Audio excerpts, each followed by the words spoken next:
নতুনৰ উন্মেষ সৃষ্টিৰ প্ৰেৰণাৰে ষ্টাৰ্টআপ আসাম এই মূলমন্ত্ৰ লৈ অসম চৰকাৰে 2017 তে আৰম্ভ কৰিছিল আসাম ষ্টাৰ্টআপ উদ্দেশ্য আছিল ৰাজ্যৰ শিক্ষিত নিবনুৱাসকলক স্বনিৰ্ভৰশীল হোৱাৰ ক্ষেত্ৰত সহায় কৰা আমাৰ মূল উদ্দেশ্য এটাই আমাৰ অসমৰ ওভাৰঅল ষ্টাৰ্টআপ ইকোসিস্টেমটো আমি এক শক্তিশালী ৰূপত গ্ৰহণ কৰিবলৈ অৰ্থাৎ যদি আপুনি আমাৰ টেগলাইনটোৱে চাই আমাৰ টেগলাইনটোৱে হৈছে নতুনৰ উন্মেষ সৃষ্টিৰ প্ৰেৰণাৰে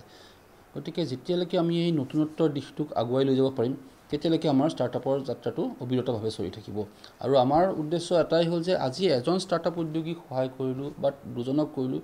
সংখ্যাটোৰে নহয় আমি বিচাৰিছোঁ সামগ্ৰিক দিশটো ওভাৰঅল ষ্টাৰ্টআপ ইকোসিস্টেম এটা এনেকুৱা এটা গঢ় লৈ উঠক য'ত আমাৰ ষ্টাৰ্টআপ উদ্যোগীসকলে বিশ্ববাসীৰ ইনভেষ্টৰৰ যাতে দৃষ্টি আকৰ্ষণ কৰিবলৈ সক্ষম হয় সেই অনুযায়ী এতিয়ালৈকে ৰাজ্যৰ 5% উদ্যমী নিবনুৱা যুৱক যুৱতীসহ পুৰুষ মহিলাক সহায়ৰ হাত আগবঢ়াইছে ষ্টাৰ্টআপ আসামে তদুপৰি 60তকৈ অধিক থলুৱা উদ্যোগীক দিছে আৰ্থিক সাহায্য আমাৰ ইনকিউবেটৰীৰ সংখ্যা ইতিমধ্যে 500ৰ অধিক আমি বিভিন্ন বছৰে বছৰে আমি কোৰ্স চলাইছোঁ তেনেকুৱা মেন্টৰিঙৰ কাৰণে সাপোৰ্টৰ কাৰণে সেইখিনি হৈ গৈছে এই বৰ্তমান আমাৰ 3টা ইনকিউবেশ্যন প্ৰগ্ৰাম চলি আছে এই বছৰে আমি এতিয়ালৈকে 11 কোটি টকা সৌখিদিনা আমি 11 কোটি টকাৰ মাৰ্চ মাহৰ বোধহয় 15 তাৰিখে আমি অনুদান বিতৰণ কৰিছোঁ আমাৰ পৰা ইনকিউবেট হৈ যোৱা ষ্টাৰ্টআপ উদ্যোগে ইতিমধ্যে আমাৰ এটা প্ৰাৰম্ভিক হিচাপত আমি পাইছোঁ যে তেওঁলোকে 50 কোটিৰ ওপৰ তেওঁলোকে ৰেভিনিউ জেনেৰেট কৰিবলৈ সক্ষম হৈছে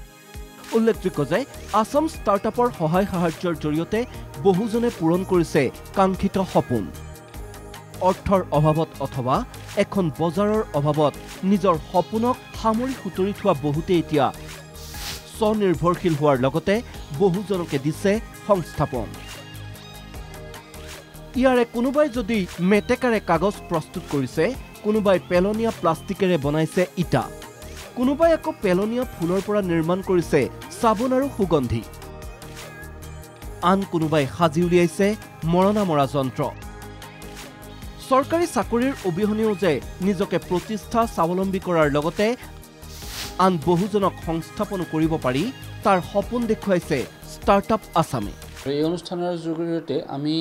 অসমৰ বিভিন্ন চুকে কোণে সিঁচৰিত হৈ থকা যিসকল নতুন মনৰ উদ্যোগী আছে নতুন মনৰ মানে যি এটা নতুন চিন্তাৰে এটা নতুন ব্যৱসায় আৰম্ভ কৰিব খোজে তেওঁলোকক আমি কেনেকৈ আগুৱাই লৈ যাব পাৰোঁ